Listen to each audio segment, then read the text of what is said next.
2 minute Maggi हे दोन शब्द ऐकले की आठवतो हॉस्टेल, पावसाळा, रात्री 2 वाजताची भूक आणि आईचा तो एकच डायलॉग, थांब रे 2 मिनिटात मॅगी करते. पण तुम्हाला माहिती आहे का, मॅगी हा शब्द कोणत्याही ब्रँडने बनवलेला नाही, तर तो एका माणसाचा आडनाव आहे.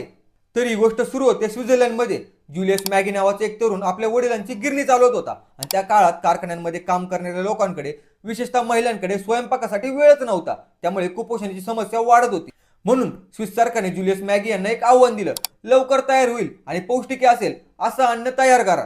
आणि अनेक प्रयोगानंतर त्यांनी सर्वप्रथम इन्स्टंट वाटाणा आणि बीनचं सूप तयार केलं, नूडल्स नव्हे. त्यानंतर त्यांनी मसाले आणि इन्स्टंट फूडची संपूर्ण मालिका बाजारात आणली आणि त्यांच्या आडनावावरून त्या ब्रँडचं नाव पडलं मॅगी.